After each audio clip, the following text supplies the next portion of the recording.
गिल्लू महादेवी वर्मा की एक रचना। सोनजुई में एक पीली कली लगी है। इसे देखकर अनायास ही उसे छोटे जीव का स्मरण हो आया, जो इस लता की सघन हरितमा में छिपकर बैठता था और फिर मेरे निकट पहुंचते ही कंधे पर कूदकर मुझे चौंका देता था। तब मुझे कली की खोज रहती थी, पर आज उस लघु प्राण की खोज है। परंतु वह तो अब तक इस सोनजूही की जड़ में मिट्टी में मिलकर कहाँ गया होगा, कौन जाने। स्वर्णिम कली के बहाने वही मुझे चौंकाने ऊपर आ गया हो।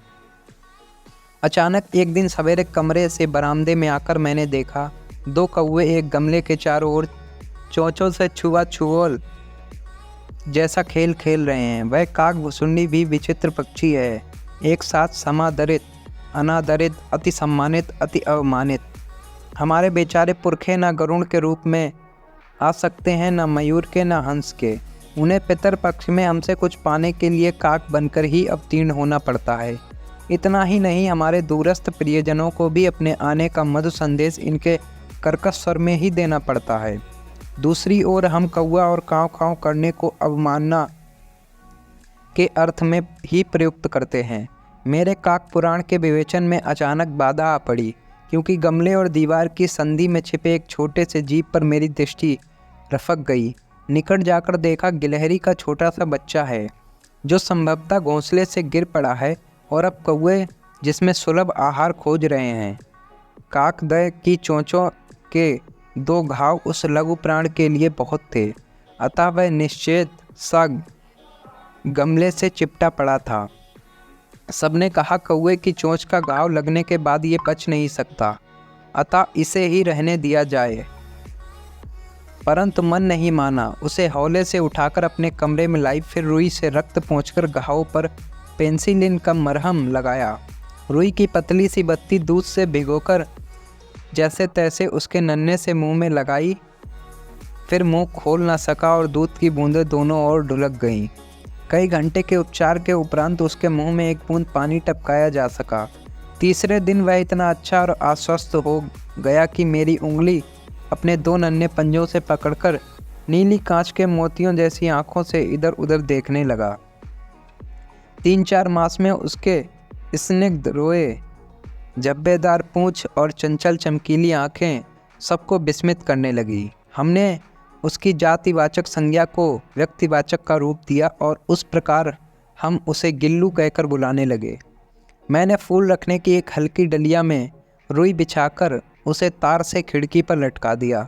वहीं 2 वर्ष गिल्लू का घर रहा। वह स्वयं हिलाकर अपने घर में झूलता और अपनी कांच के मनकों सी आँखों से कमरे के भीतर और खिड़की से बाहर ना जाने क्या क्या देखता समझता रहता था। परंतु उसकी समझदारी और कार्यकलाप पर सबको आश्चर्य होता था। जब मैं लिखने बैठती, तब अपनी ओर मेरा ध्यान आकर्षित करने की उसे इतनी तीव्र इच्छा होती थी कि उसने एक अच्छा उपाय खोज निकाला। वह मेरे पैर तर आकर सर से पर्दे पर चढ़ जाता और फिर उसी तेजी से उतरता। उसका ये दौड़ने का क्रम तब तक चलता जब तक मैं उसे पकड़ने के लिए ना उठती। कभी मैं गिल्लू को पकड़कर एक लंबे लिफाफे में इस प्रकार रख देती कि उसके अगले 2 पंजों और सिर के अतिरिक्त सारा लघुगात लिफाफे के अंदर बंद रहता। इस अद्भुत स्थिति में कभी कभी घंटों मेज पर दीवार के सहारे खड़ा रहकर वह अपनी चमकीली आंखों से मेरा कार्यकलाप देखा करता। भूख लगने पर चिक चिक करके मानो वह मुझे सूचना देता और काजू या बिस्किट मिल जाने पर उसी स्थिति में लिफाफे से बाहर वाले पंजों से पकड़कर उसे कुतरता रहता। फिर गिल्लू के जीवन का प्रथम बसंत आया। नीम चमेली की गंध मेरे कमरे में हौले हौले आने लगी। बाहर की गिलहरियाँ खिड़की की जाली के पास आकर चिक चिक करके न जाने क्या कहने लगीं। गिल्लू को जाली के पास बैठकर अपने पन से बाहर झांकते देखकर मुझे लगा, इसे मुक्त करना आवश्यक है। मैंने कीले निकालकर जाली का एक कोना खोल दिया और इस मार्ग से गिल्लू ने बाहर जाने पर सचमुच ही मुक्ति की सांस ली। इतने छोटे जीव को घर में पले कुत्ते बिल्लियों से बचाना भी एक समस्या ही थी। आवश्यक कागज पत्रों के कारण मेरे बाहर जाने पर कमरा बंद ही रहता है।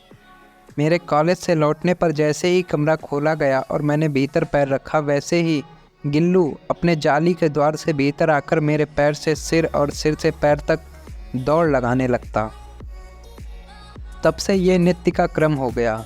मेरे कमरे से बाहर जाने पर गिल्लू कभी खिड़की की खुली जाली की राह बाहर चला जाता और दिन भर गिलहरियों के झुंड का नेता बना हर डाल पर उछलता कूदता रहता और ठीक 4 बजे वह खिड़की से भीतर आकर अपने झूले में झूलने लगता। मुझे चौंकाने की इच्छा उसमें न जाने कब और कैसे उत्पन्न हो गई। कभी फूलदान के फूलों में छिप जाता, कभी पर्दे की सुन्नट में और कभी सोनजूई की पत्तियों में। मेरे पास बहुत से पशु पक्षी हैं और उनका मुझसे लगाव भी कम नहीं, परंतु उनमें से किसी को भी मेरे साथ मेरी थाली में खाने की हिम्मत नहीं हुई, ऐसा मुझे स्मरण नहीं आता। गिल्लू इनमें अपवाद था। मैं जैसे ही खाने के लिए कमरे में पहुंचती, वह खिड़की से निकलकर आंगन की दीवार बरामदा पार करके मेज पर पहुंच जाता और मेरी थाली में बैठ जाना चाहता। बड़ी कठिनाई से मैंने उसे थाली के पास बैठना सिखाया, जहां बैठकर वह मेरी थाली में से एक एक चावल उठाकर बड़ी सफाई से खाता रहता। काजू उसका प्रिय खाद्य था और कई दिन काजू ना मिलने पर वह अन्य खाने की चीज़ें या तो लेना बंद कर देता या झूले से फेंक देता था।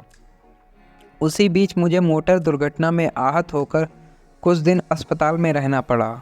उन दिनों जब मेरे कमरे का दरवाज़ा खोला जाता, गिल्लू अपने झूले से उतरकर दौड़ता और फिर किसी दूसरे को देखकर उसी तेज़ी से अपने घोंसले में जा बैठता।